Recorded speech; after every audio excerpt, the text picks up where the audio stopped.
Bayangkan kamu duduk di kedai kopi di Kuala Lumpur, scroll TikTok, dan tiba-tiba nampak satu produk yang labelnya tulis Made in Indonesia. Kamu pikir, biasa aja lah. Tapi rupanya produk tuh baru aja selesai diekspor ke 20 negara dalam masa kurang dari 3 tahun. 20 negara. Dan Malaysia antara yang paling banyak pesan. Hari ini kita nak buka cerita sebenar tentang bagaimana Indonesia bina sesuatu yang dunia tak boleh abaikan lagi. Kalau kamu tengah dengar nih sekarang, tolong bantu aku buktikan sesuatu. Kawan Indonesia aku cakap, buat apa buat video pasal produk sendiri, orang luar tak akan kisah pun. Tapi aku percaya cerita macam ni patut didengar seluas-luasnya. Kalau kamu rasa cerita ni berharga, tekan like, subscribe, dan share sekali. Buktikan yang kita semua kisah tentang kejayaan serantau kita. Assalamualaikum, selamat datang semula. Jadi mari kita mulakan dari awal. Indonesia bukan negara baru dalam dunia ekspor. Tapi selama berpuluh tahun, dunia kenal Indonesia sebagai pengekspor bahan mentah. Minyak sawit, batu bara, getah, kayu. Barang yang kita jual murah, orang lain proses, pas tu jual balik kepada kita dengan harga 10 kali ganda. Itu realiti lama yang memang menyakitkan. Tapi ada sesuatu yang berubah dalam senyap. Dan kebanyakan orang, termasuk ramai rakyat Indonesia sendiri, tak sedar perubahan ini sedang berlaku. Produk yang kita nak cerita hari ini namanya Gayo Coffee. Kopi dari dataran tinggi Gayo, Aceh, Indonesia. Bukan sekadar kopi biasa. Ini kopi yang sudah dapat sijil organik antarabangsa, diperakui oleh Rainforest Alliance, dan dijual di kedai-kedai specialty coffee di Tokyo, Amsterdam, Seoul, dan ya, Kuala Lumpur juga. Harga sekilo kopi Gayo di pasaran antarabangsa boleh cecah antara 20 hingga 30 dolar Amerika, banding dengan kopi biasa yang mungkin 3 hingga 5 dolar sekilo. Itu beza yang sangat besar. Dan ini bukan angka rekaan, ini harga semasa di platform ekspor antarabangsa. Tapi tunggu dulu. Kenapa kopi? Kenapa bukan produk teknologi atau barangan mewah? Sebab disinilah cerita jadi menarik. Kopi Gayo bukan berjaya sebab kebetulan. Ia berjaya sebab ada strategi yang kita boleh belajar darinya. Dan strategi itu relevan bukan saja untuk Indonesia, tapi untuk mana-mana negara yang nak naik taraf dari sekadar pembekal bahan mentah kepada pemain nilai tambah. Bayangkan kamu pengusaha kecil di Takengon, Aceh. Kebun kopi kamu tuh dah ada sejak zaman datuk nenek. Tapi selama ini kamu jual biji kopi mentah kepada orang tengah. Harga ditentukan mereka. Untung pergi kepada mereka. Kamu hanya dapat lebih kurang 1 dolar sekilo, walaupun kopi kamu antara yang terbaik di dunia. Pas tu datang satu program yang dibantu oleh koperasi tempatan dan sokongan kerajaan Aceh.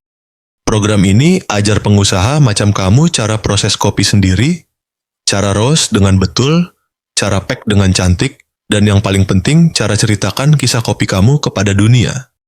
Ini yang orang panggil storytelling dalam branding.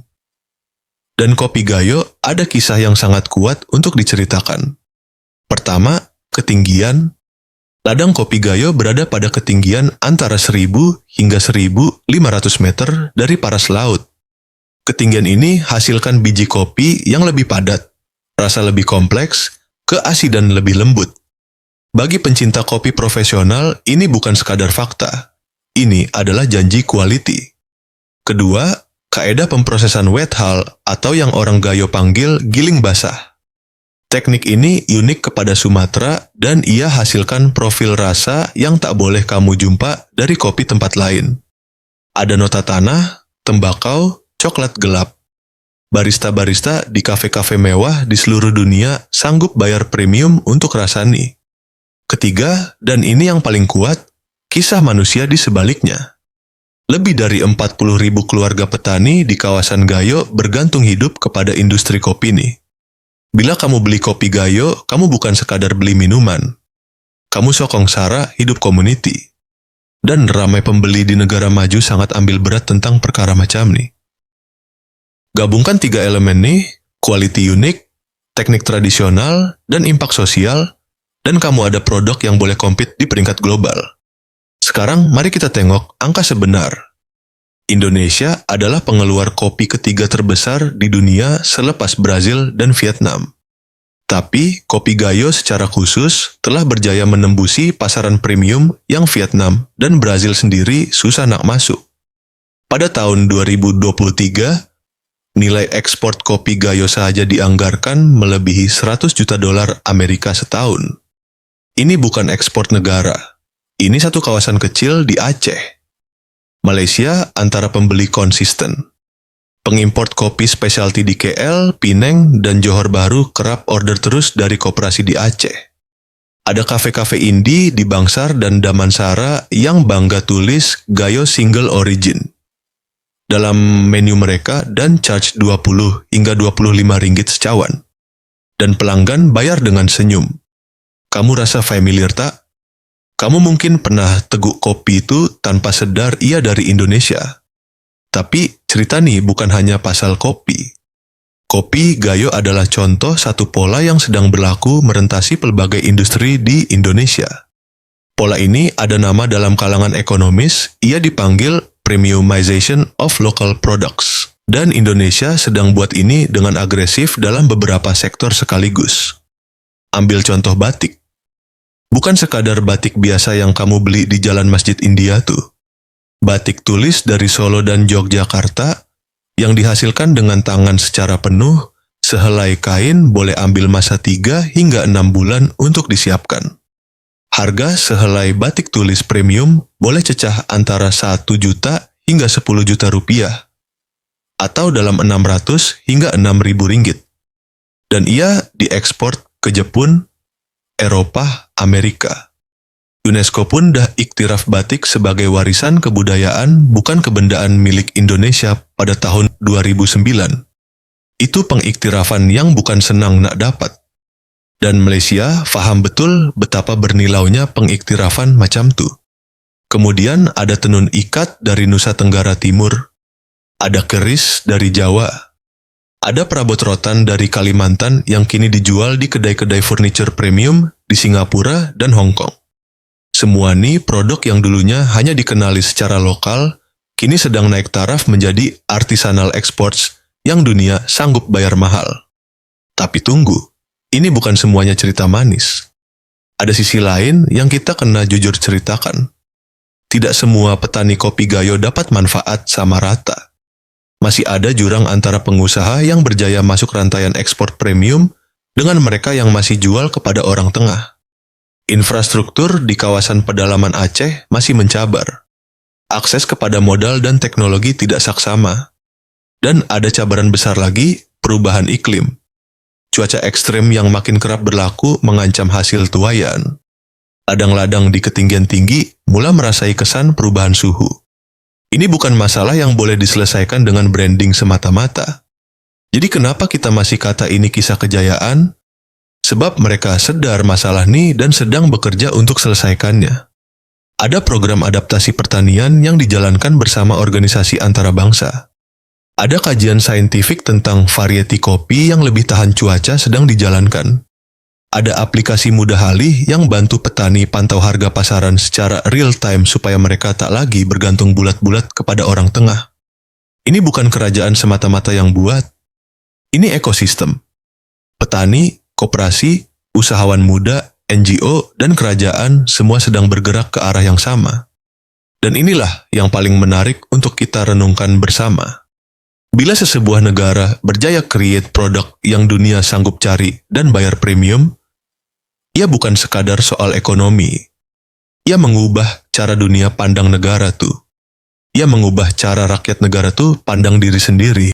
Kamu tahu tak, ada satu kajian yang dibuat oleh konsultan pengurusan global McKinsey yang tunjukkan bahwa negara-negara yang berjaya naik taraf dari pengekspor komoditi kepada pengekspor produk bernilai tinggi mengalami pertumbuhan pendapatan purata yang 2 hingga 3 kali lebih cepat dalam tempoh 20 tahun. 2 hingga 3 kali, itu bukan peningkatan kecil. Dan Indonesia sedang berjalan ke laluan tuh sekarang. Kembali kepada soalan asal kita, kenapa 20 negara pesan produk Indonesia nih? Jawabannya bukan semata-mata sebab murah. Kalau sebab murah, mereka boleh aja cari dari tempat lain. Mereka pesan sebab ada sesuatu yang genuine, yang autentik, yang tak boleh ditiru begitu saja. Ada terroir yang unik dalam kopi Gayo tuh. Ada tangan manusia yang terlatih dalam setiap helai batik tuh. Ada sejarah dan budaya yang tersemat dalam setiap produk tuh. Dunia sedang lapar akan authenticity. Dan Indonesia ada banyak stok authenticity yang belum habis diterokai. Malaysia pula, kita ada hubungan yang kompleks dengan Indonesia. Ada persaingan, ada rasa perkongsian, ada saling bergantungan. Tapi, satu benda yang kita tak boleh nafikan, apabila jiran kita buat sesuatu yang betul-betul bagus, kita antara yang pertama perasan dan pertama nak beli. Itu bukan kelemahan. Itu kebijaksanaan pengguna. Sekarang kita dah sampai ke bahagian yang paling penting. Apa yang kita boleh bawa pulang dari semua cerita ini? 1. Kualiti asli tak boleh dipalsukan. Kopi Gayo berjaya bukan dengan tiru sesiapa. Ia menang dengan jadi versi terbaik dirinya sendiri. Ada pelajaran besar di situ untuk semua orang, individu maupun negara. 2. Kisah adalah aset. Produk yang ada kisah kuat di sebaliknya boleh jual dengan harga yang jauh lebih tinggi dari produk yang sekadar ada spesifikasi teknikal. Bila kamu beli kopi Gayo, kamu beli kisah 40.000 keluarga. Itu yang buat harga jadi berbaloi. 3. Ekosistem lebih kuat dari individu. Kejayaan kopi Gayo bukan hasil seorang hero. Ia hasil ribuan orang yang bergerak ke arah yang sama, masing-masing buat bahagian mereka. Ingat tak apa yang kita sebut di awal tadi? Bahwa dunia dah kenal Indonesia sebagai pengekspor bahan mentah selama berpuluh tahun? Nah, itu cerita lama. Cerita baru sedang ditulis sekarang. Dan ia ditulis oleh petani di dataran tinggi Aceh, oleh pengrajin batik di Solo, oleh usahawan muda yang bawa produk nenek moyang mereka kepada dunia digital. 20 negara tuh baru permulaan. Kalau video ini bagi kamu perspektif baru tentang apa yang sedang berlaku di serantau kita, tekan like sekarang. Subscribe kalau kamu nak terus dapat cerita-cerita macam ini yang tak selalu keluar dalam berita arus perdana. Dan tinggalkan komen, kopi Gayo mana yang pernah kamu coba, dan apa pendapat kamu. Dunia sedang berubah. Dan kadang-kadang perubahan terbesar bermula dari secawan kopi.